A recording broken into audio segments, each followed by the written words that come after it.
So I want to welcome everyone to the Creatives Roundtable. I'm Nancy Russo. I'm very happy to welcome back Lydia Varesco-Ricoma to present again today.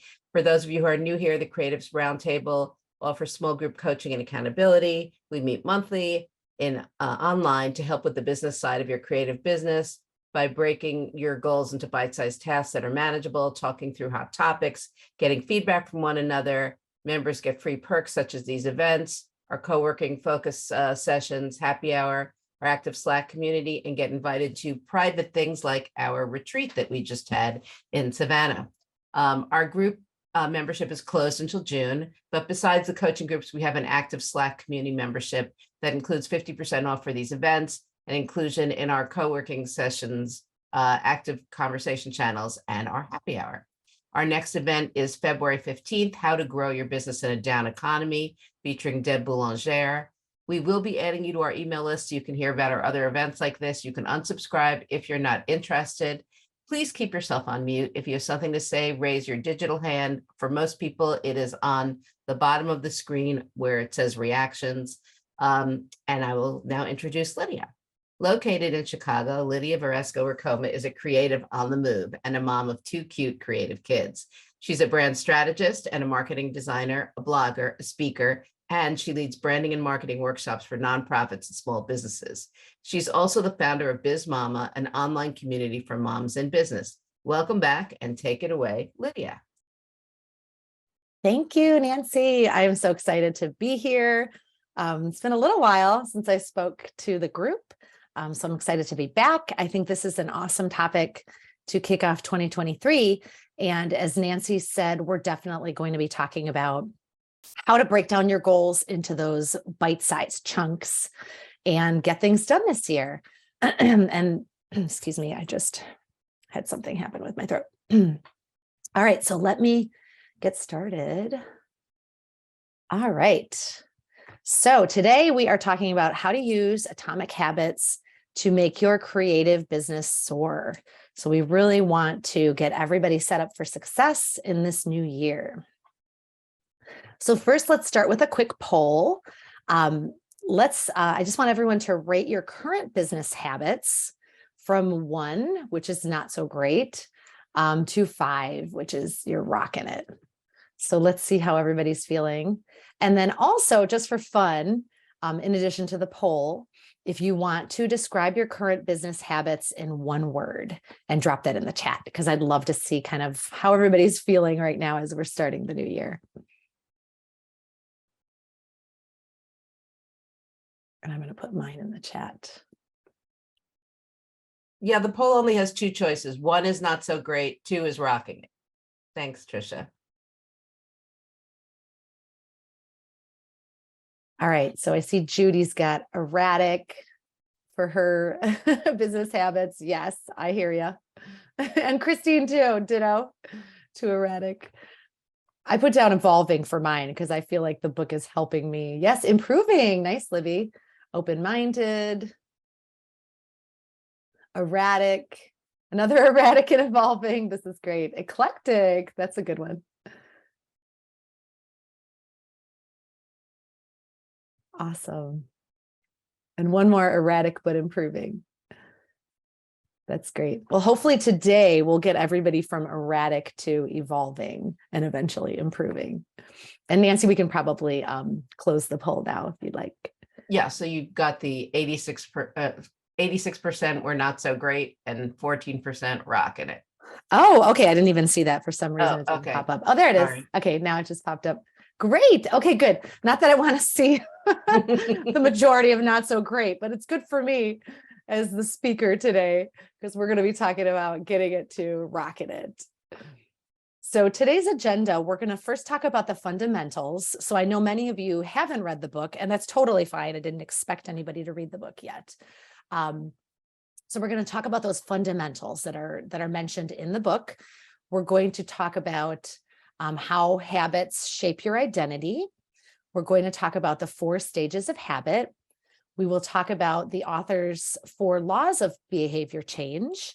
And then we'll talk a little bit about how you can make your habits work for you. So, make them adaptable, make them doable, so that you'll want to have these good habits.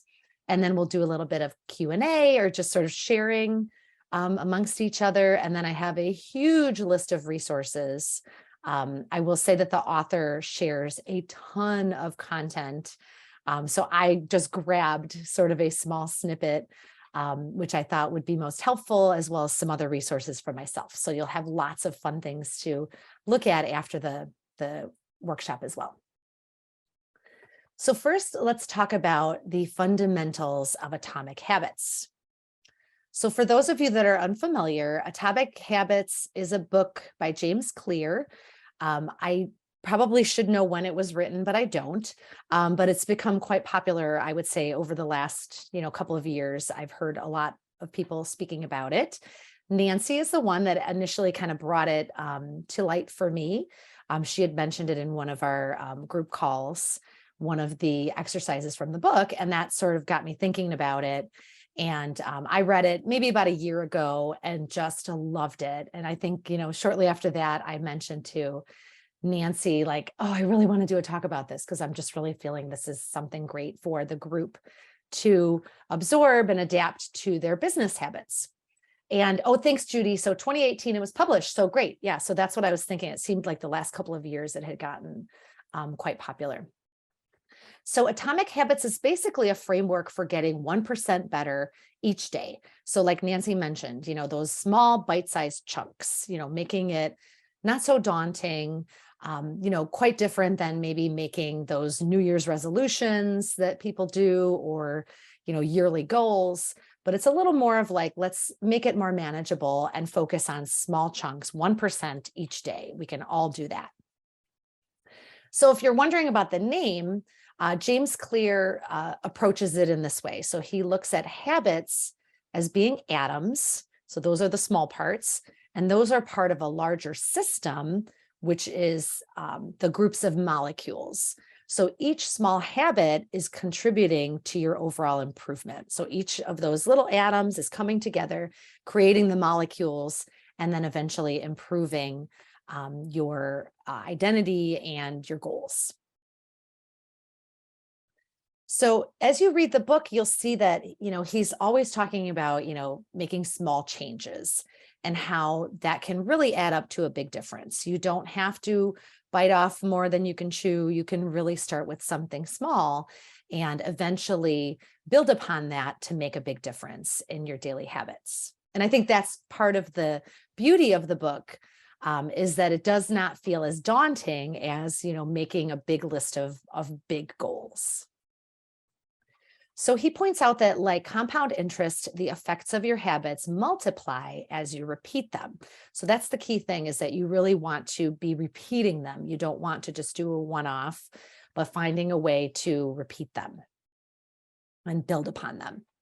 So what James Clear says in his book is that, and he's got this chart here, if you get 1% better each day for a whole year, you will end up 37 times better by the end of the year. And you can see in the chart, he's compared it. So like 1% better every day as compared to 1% worse every day, which we hope that doesn't happen to any of us.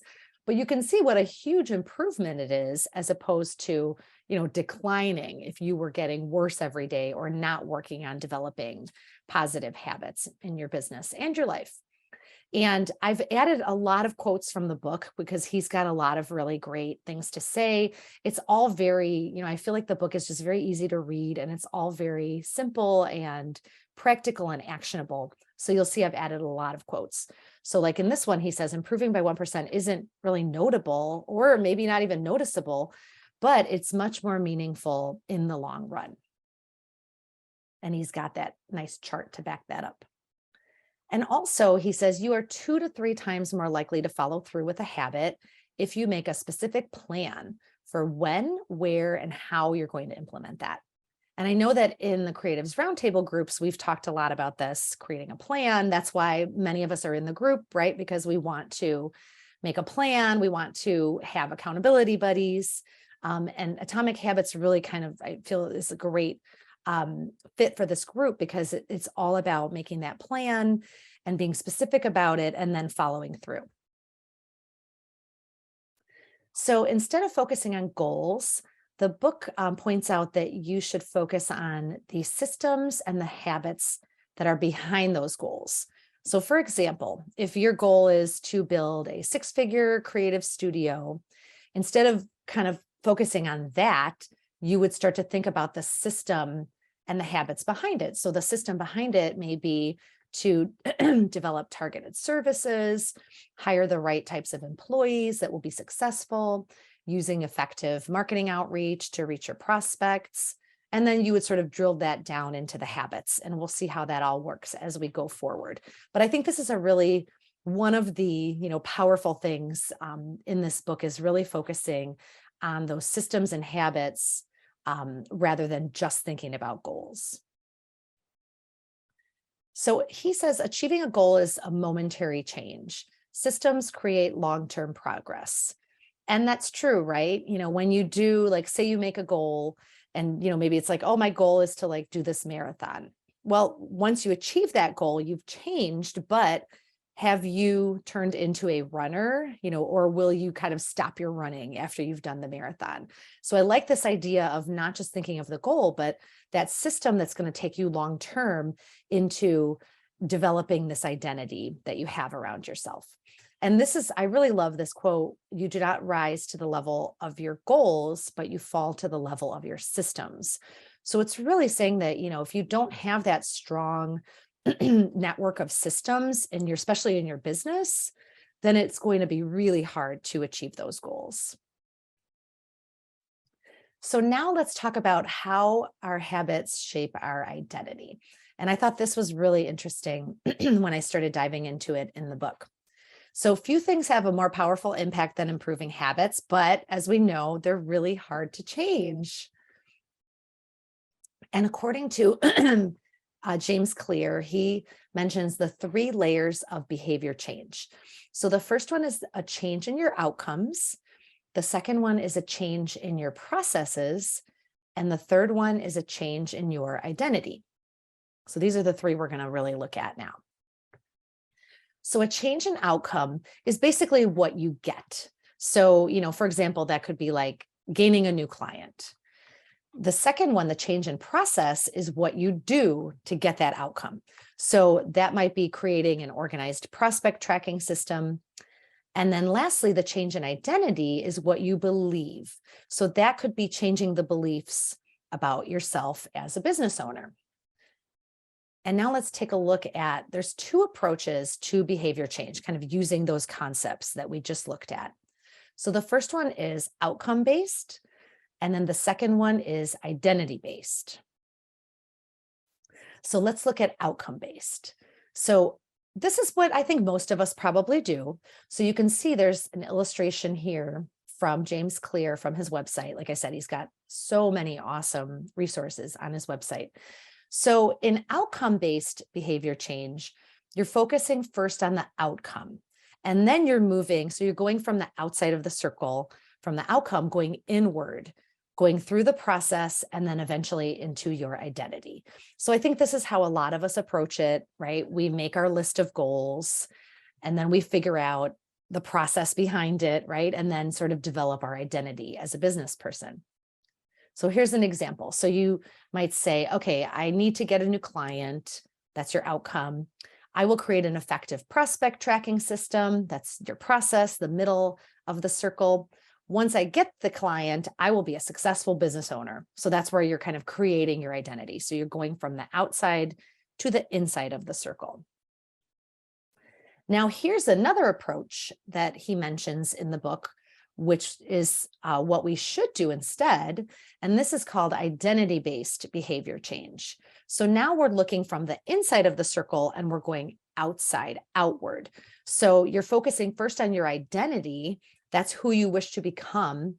Then you're looking at developing your process based on that identity. And then finally, you're looking at the outcome. So let's take a look at an example of how that plays out. So that starts out with, in that inner circle identity, I am a successful business owner. Then next is your process. I have created an effective prospect tracking system. And then your outcome. I just gained a new client. So I love this because it really gives you power.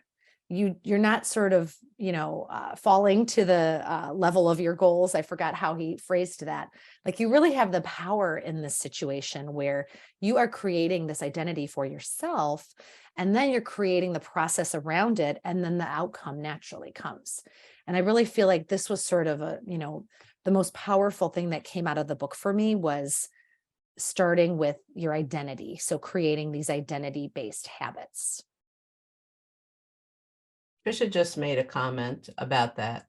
She said, I've been doing a mix of both outcome and identity-based habits. For instance, I started calling myself an artist, and from there, I started developing studio habits. Yes, I love that. I just saw that out of the corner of my eye. I'm glad you pointed it out because it's true. I feel like, I've sort of been doing this too, like over the years where after I started my business and I was like, I am a small business owner, instead of like, oh, I'm a freelancer, or, oh, I just, I'm just do this. I'm a graphic designer. Like, no, I feel like I want to be a small business owner, and I'm going to start calling myself a small business owner and feeling that that's my identity.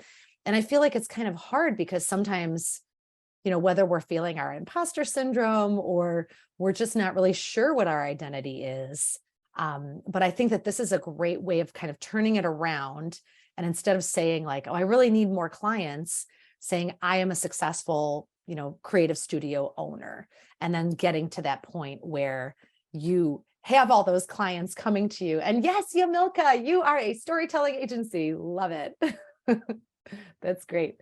So yes, so instead of trying to create or change your outcome, you want to focus on your identity, who you wish to become. And I really like this quote as well from James Clear. Behind every system of action is a system of beliefs. And I think that this might be one of my favorite quotes because it really is about creating that identity, believing in that identity, and then creating the systems around it and the habits, and then the goals will be achieved. What you're looking to do will happen. It will come to you. It's almost like you're creating that self-fulfilling prophecy, which I really love. So here's kind of looking at, again, those identity-based habits that we're talking about.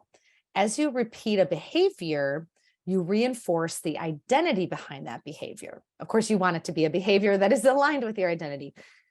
As you reinforce the identity, the more natural it will be to repeat the behavior. So you won't have to intentionally think to do things, but you will just do them because you're like, hey, I'm a successful small business owner. So these things just come naturally to me. And I really like that of thinking about that identity and reinforcing that identity. So here's an example of that in practice. So if you are, attending, so again, I'm using this example of, maybe being a small business and working with, larger businesses. So say you start attending networking events that have kind of well-known businesses, higher profile businesses. Well, then you're going to start to see yourself as fitting in with them. Like, yeah, I'm already, I'm an established business as well, just like these other businesses are. And the more often you start to do that, you're going to be reinforcing your identity as someone who works with these larger businesses. So I know, like me in particular, like sometimes I would feel, a little bit nervous, like in, the early days of my business, like, oh, can I really do this? Can I really get this big client? But once you start to think of yourself as, yes, I work with large businesses, then that you kind of project that and you start to say like this quote from James Clear at the bottom, like, hey, this is who I am, like each habit is like a suggestion. I love that. And you start to really grow and develop that identity. So you want to think to yourself, who is the type of person that can get the outcome I want? And then how can I prove it to myself with small wins? So again, that 1%, those bite-sized chunks, that's what we want to think about. So this is going to take us to our first exercise in defining our business identity. I know Yamilka already did, which is awesome, but you could sort of build upon that. So the first part of it is deciding who you wish to become, and then figuring out how, what are the small wins that you can do to prove to yourself that this is your identity. So the formula is, I am the type of person who, insert your identity, and then I will, and insert those small wins. So the example I have here is, I am the type of person who earns what they are worth. I will turn down projects under, X number. You would decide that. I will attend networking events that attract Fortune 500 companies. So those are small wins. You can definitely turn down a project. We've all done that. You can find a networking event, in your area where there's going to be larger businesses that you can chat with and meet. Definitely, something small you can do each day. So everybody, if you want to take like a couple minutes, if you want to type it up and share it in the chat, I'd love to hear it. If you want to even come off mute and say it out loud to put that power in the universe, like, I'm totally up for that as well. So we'll take maybe a minute or two to do those. And it could be, you could have sort of a couple different identities in mind, but maybe let's kind of like try to stick with one right now, just for defining purposes. But, there could be a couple different things that you might want to say about your business identity. It might be, hard to sort of sum it all up in one sentence. But I like the example, I am the type of person who earns their worth.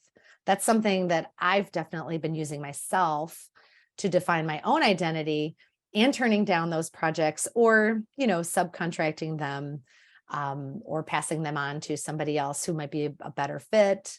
I think that that's kind of made a big change with my business, is just kind of being able to define myself and my worth as a business owner, and knowing that, yes, I'm not going to accept a project, if I feel like it's not going to pay me what my worth is. So I think that's, it's just a really powerful thing to define this identity for yourself. Okay, a couple more seconds and then we can move on. And if anybody does want to share, you don't have to. I know that, sometimes you want to keep these things to yourself, but it's always fun to see as well. And I love you, Milka's storytelling agency. That's awesome. Well, that was something that she was embracing at the retreat, where she was Yay. going to start calling herself an agency. Yes. And you should, girl. You definitely should. I was so heartbroken. I was just like, how do I do this? And they were like, you are the agency. And I was like, oh my God. And I think it has a lot to do with this. I feel like this is exactly the call I need to be listening to. So thank you. Yep. Awesome. Would anyone like to share? Yes, no pressure. I just always love to hear these things. Oh, I love to just call on people and make it. Yes, put them on the spot. See, Kara was like the first person to look up. So I'm thinking, do you have anything to share? Plus, she's a writer. So. Oh, well, yes, let's hear it, Kara. Oh, God. Mine's not, it's a work in progress, because as a writer, I would be re-editing this 16 times over. Of course. So I said, I am a storyteller that specializes in brand stories and location-based events. I will connect with location-based event companies and their employees. Great. Yeah, that's an awesome start. And it's those small wins, right? Like, you don't want to say like, I'm the type of person who earns what they are worth. I will get a client that will pay me 50 grand, yeah, maybe you will, but you want to kind of give yourself small wins before you get to kind of that big outcome. It's funny. I kind of was doing this last year, where I was like, I'm no longer working with the small clients that I had, and I had switched it up to Fortune 500 and large clients. And I got rid of all the small clients. I now have all bigger clients. So I was kind of slightly starting to do this. So it's nice to have a better process to do it. That's awesome. Yay. And congratulations. That's huge. Should we get one more, or anyone want to share? If anybody else is willing to share. Ginny? I will. Let's do Ginny and then Libby. Okay.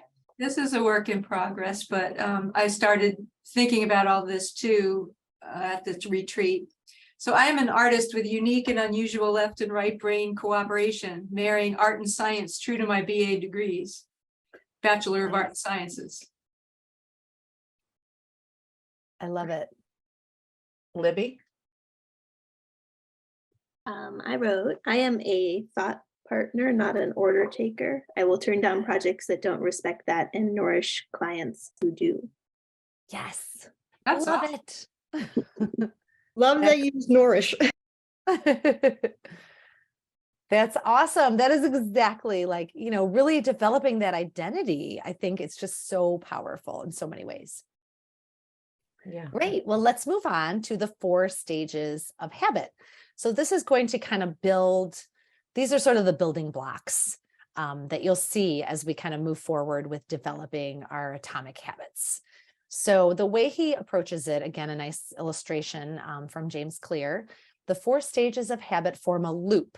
So you start with a cue that triggers a craving, that motivates a response, which provides the reward, which satisfies the craving, and then ultimately becomes associated with the cue. So you kind of go around in this loop with your habits, but kind of starting with that cue, something that's kind of triggering it or kind of kicking it off.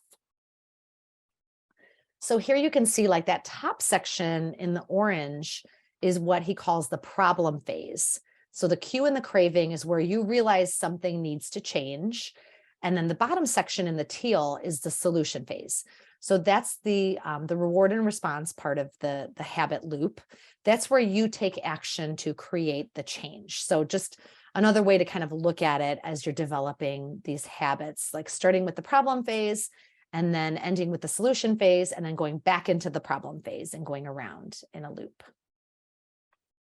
So here's an example of the 4 stages of habit of how it might work. So the cue might be that you're working on a project, you hit a creative challenge, you have a roadblock, you're kind of like feeling like, oh, I'm just not feeling this, I'm not getting it. So the craving is out of that cue is you want to relieve your frustration, not relive. Sorry, I have to fix that. You have to relieve your frustration and or the anxiety that you're feeling with this project. So the response is, oh, I'm just going to scroll through social media mindlessly. I know I've done this many times where I hit those roadblocks. And then the reward is, oh, I feel better. I'm relaxed now. I'm distracted from my project. But the problem is that then checking social media can become a habit that's associated with that cue, with feeling stuck on a project. So that may not be the best habit to create. Like if you're, really good about it and maybe you just check social for like 5-10 minutes, that's fine. But you don't want it to be like, oh, each time I feel like I'm struggling in my day, I got to stop and check social media. So this is a nice way to look at that habit loop and how easily these things can be created that are maybe not so positive. So we want to try to fix those. And we will do that by looking at James Clear's 4 laws of behavior change. So the first law is make it obvious. So when you're creating habit cues, the most common ones are time and location. So you want to kind of think about that as you're creating your habits. When will you do this habit? Where will you be? Be really specific about it. And then also keep in mind, like, when and where will you be most successful? So if you're not a morning person, creating a habit at 6 a.m. may not be the best. If you feel distracted working in your, dining room, maybe consider another place. So kind of thinking about how can you set yourself up for success. And then you want to set an implementation intention. That's one of his exercises in the book, and then build onto it with habit stacking. And habit stacking, I know, is something that Nancy mentioned quite some time ago in one of the Creatives Roundtable groups. And I really loved it. And I started doing it with one of my business habits that I didn't love, like kind of looking at all my financials monthly. I started habit stacking and I was like, this is great. Like it really was nice to kind of like have another habit kind of on top of an existing habit. So, there's another quote here from James Clear. Many people think they lack motivation when what they really lack is clarity. So, making it obvious, making it simple, setting yourself up for success. That's our first law. So one more exercise, we are going to talk about setting an implementation intention. So this is, again, that location, time and location based behavior. So you want to think about, what is, just like a typical behavior that you might do in your office, and determine what time and where you'll be. So this is just creating this intention for you to do this. So if you feel like, oh gosh, like I start my day and I check email and I'm doing it, and next thing you know, like an hour goes by or more and I'm so distracted. So you want to create this intention that, okay, I will check email at 9 a.m. in my office for 30 minutes. So you're really kind of creating some parameters around it. So let's take maybe a minute or two, jot it down. If you want, you can share this in the chat. You don't have to. Some of these exercises are a little bit more just kind of keeping them for yourself, to keep yourself accountable. But I really like this one. And this is something that I have a hard time sticking with. I end up looking at the clock and I've been checking email for an hour. I actually use, which I've said a million times, this thing called Llama Life. And I set it up so that I can set the time on each project. So I'll put it in the chat. Yeah, that sounds like a great resource. And she gave me a discount code for the retreat, which I can still share. Nice, I love that. I think it's on sale for $30 and we got 20% off of that. So, so let's say I want to write up an introduction for a Creators Roundtable event. I'll put that on my Llama Life list and I'll set 15 minutes for it. And I start, I don't do anything while the timer is running.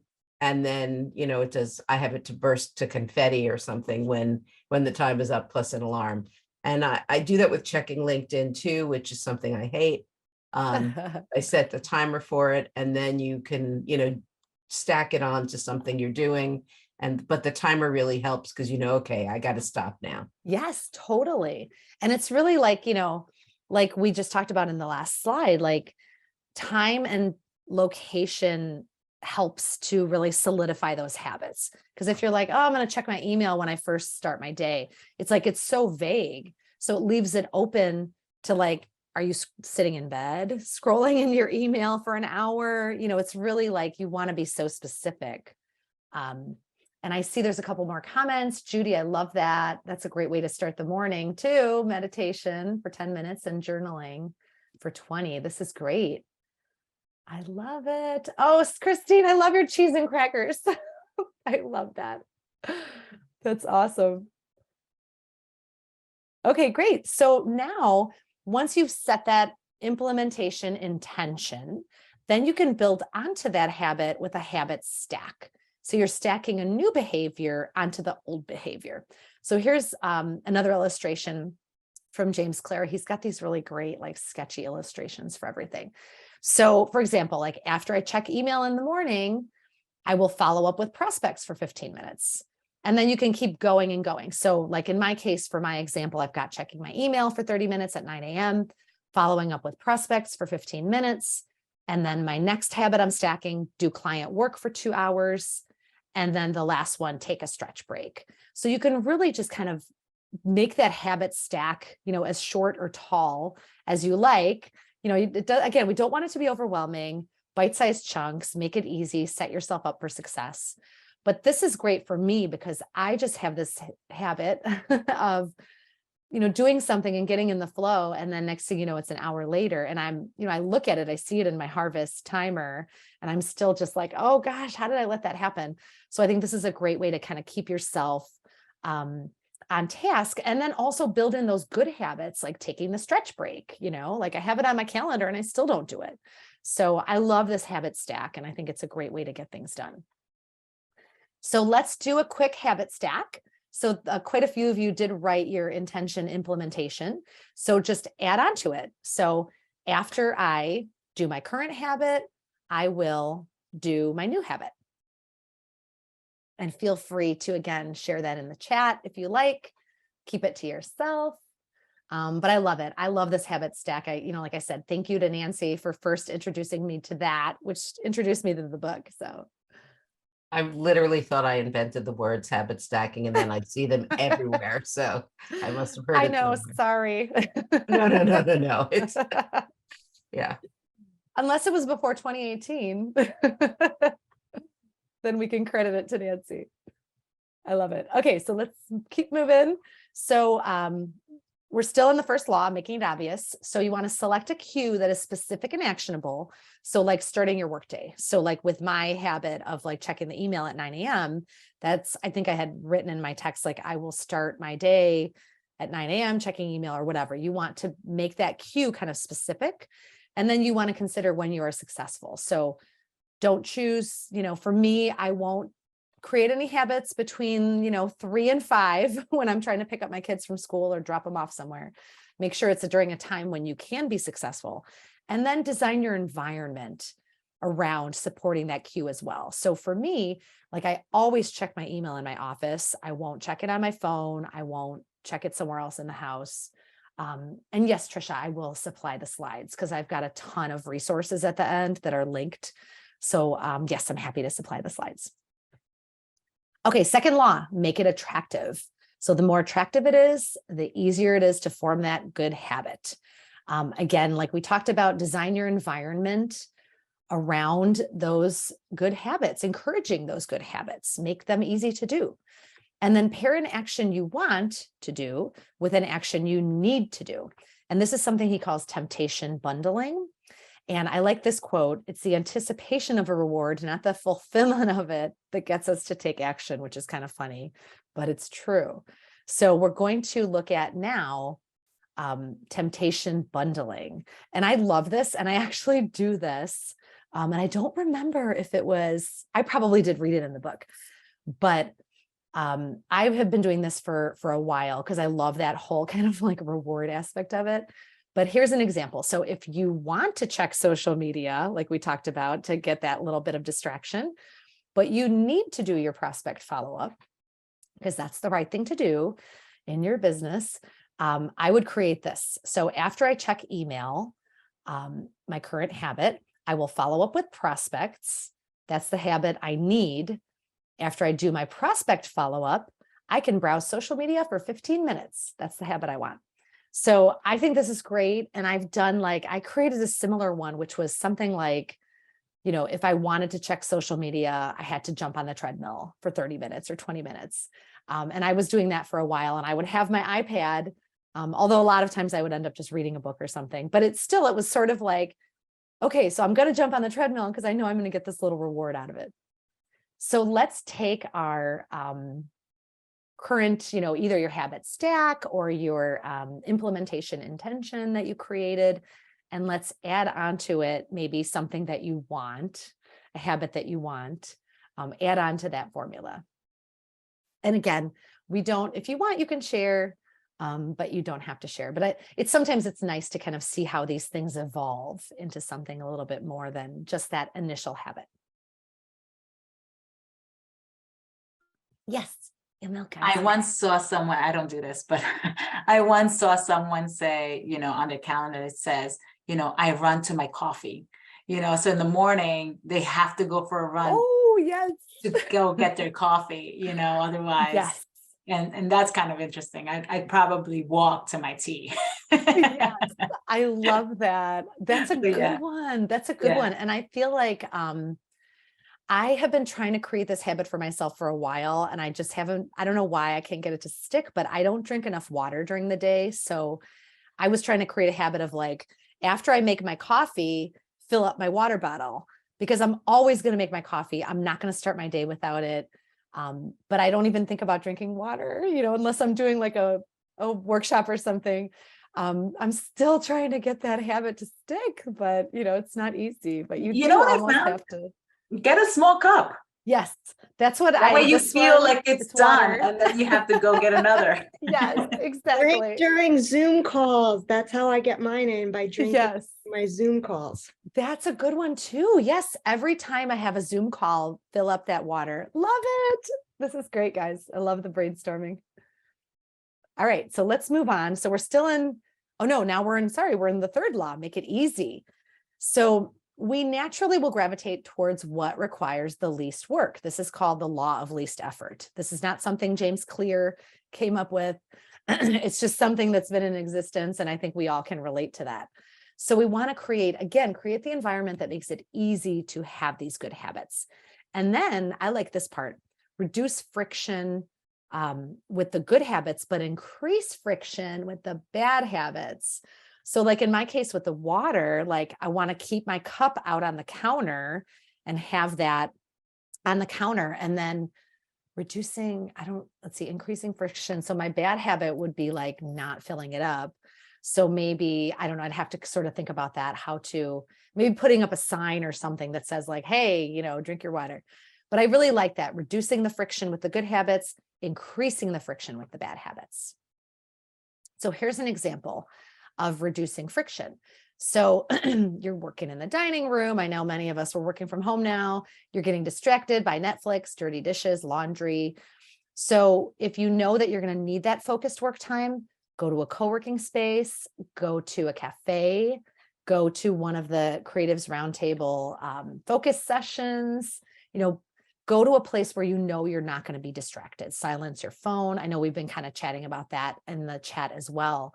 Remove those apps. Like a couple of years ago, I took all social media off my phone, so I can't be distracted by it unless I'm, in front of my computer or looking at my iPad at some point during the day. So taking away those distractions, reducing that friction.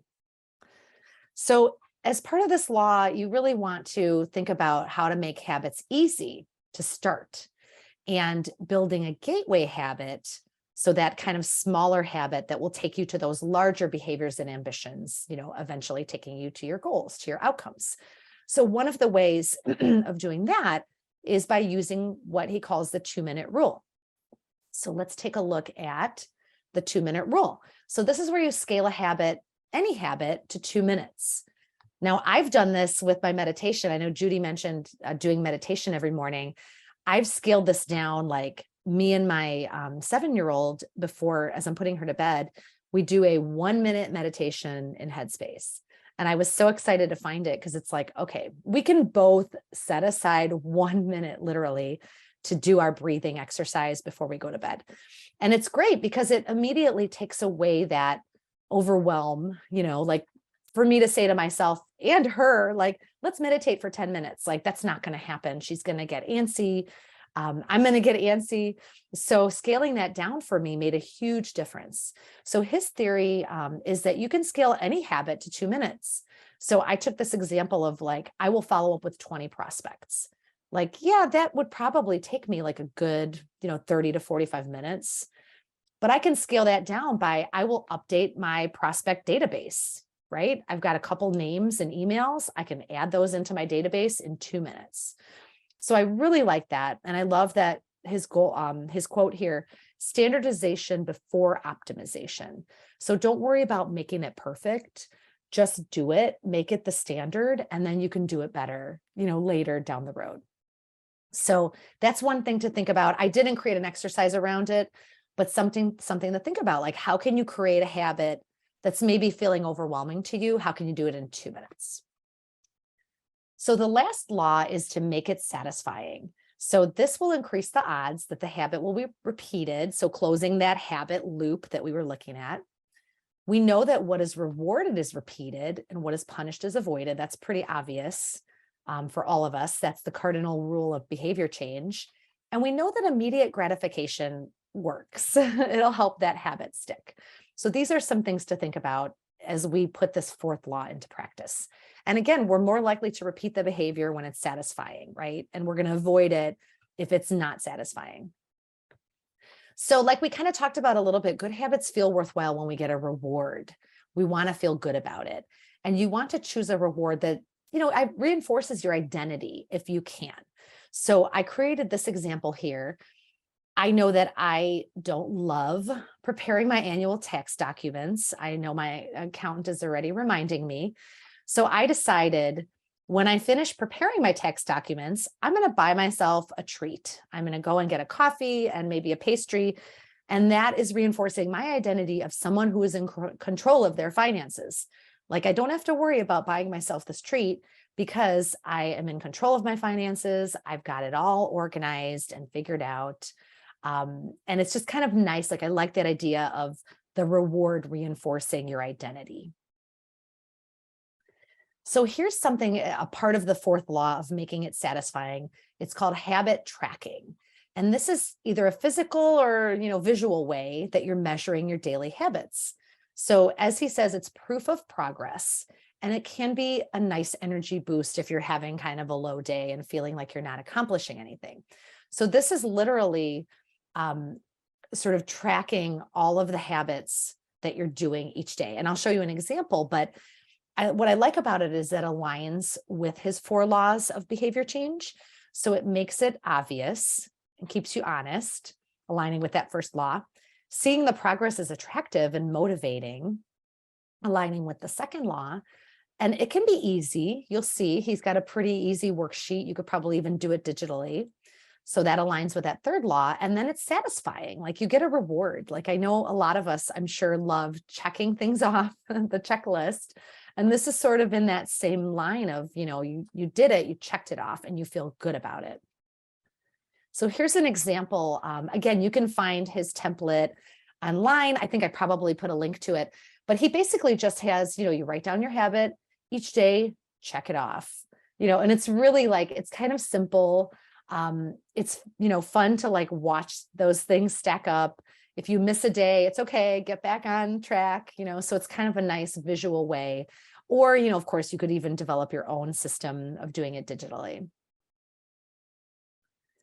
And then the next part of this law is getting a habit accountability partner. And I love this because here we are in the Creatives Roundtable. There's tons of accountability partners here. So that really helps you to create what's called that immediate cost to inaction. You don't want to disappoint yourself and your accountability partner by not doing what you said you would do. So what he suggests is to write a habit contract, and each of you share these with each other. And I love this. I thought this was really kind of cool because you have this accountability, you're sharing it with another person, you're kind of motivating each other. And I like his quote here: shared identity begins to reinforce your personal identity. And I think that's one of the reasons, we join a group like Creatives Roundtable, is like having that shared identity of small business owners that are supporting each other, successful in our work. And this is a great way to also kind of reinforce that identity. So here's his example of a habit contract. Again, you can find this online. And it's pretty simple. Like, he's got some examples that are a little bit more in depth, but it can just be like, hey, here's my objective. If I don't follow through, what's the consequence? Who am I reporting to? And we're signing, here's our contract. So I thought this was kind of fun. I thought it would be something fun to do in our group here as well. So putting the 4 laws into practice, let's look at it. So you want to push the good habits towards the left side and the bad habits to the right side. So we want to make the good habits effortless. So these are our 4 laws: make it obvious, make it attractive, make it easy, and make it satisfying. And then the bad habits we want to put on that right side. So we want them to be invisible, unattractive, hard to do, and not satisfying. So I think this is a kind of a nice way of thinking it. If you do have some bad habits you're trying to phase out, is like, how can you make them unattractive and then difficult, to achieve, to try to avoid them? So now we'll talk a little bit about making habits work for you.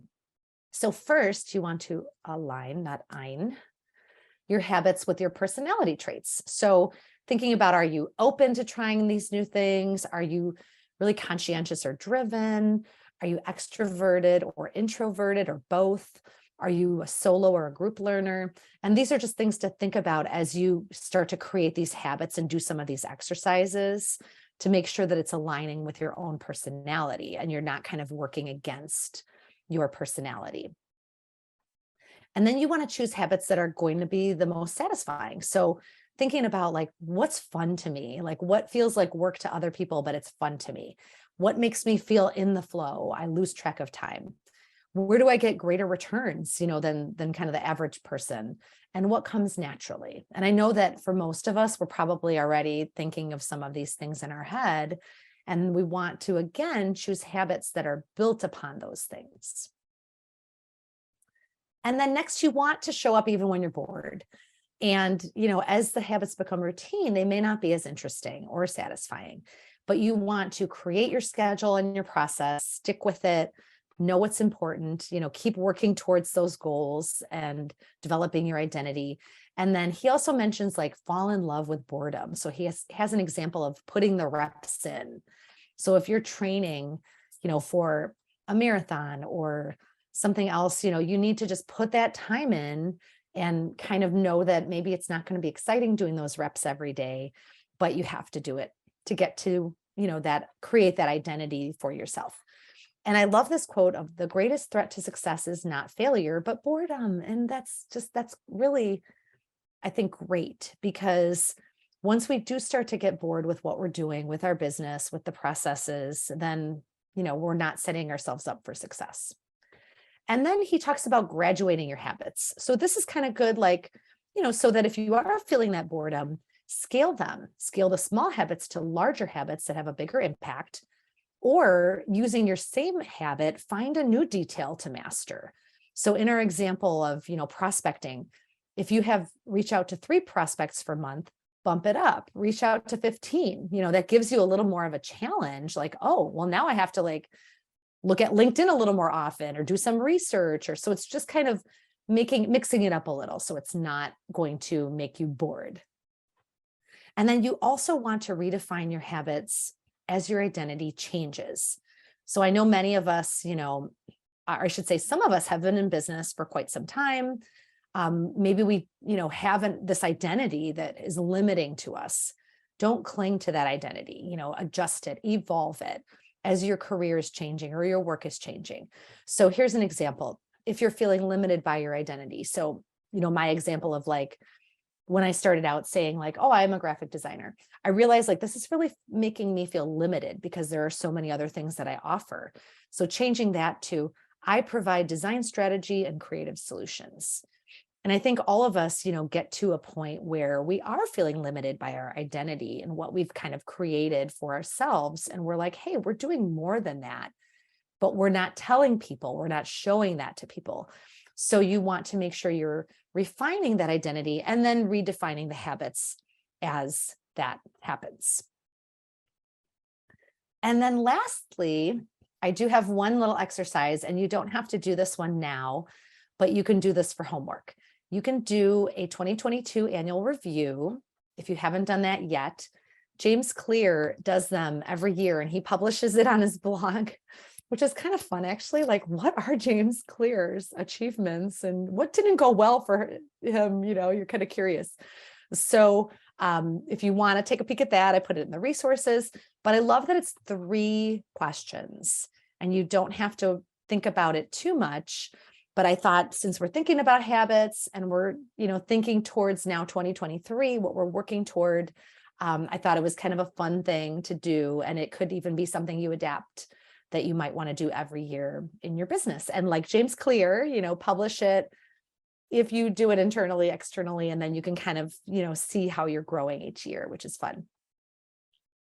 So I will leave you with this quote from, goodness, I'm sorry about all my typos. I looked at this a million times.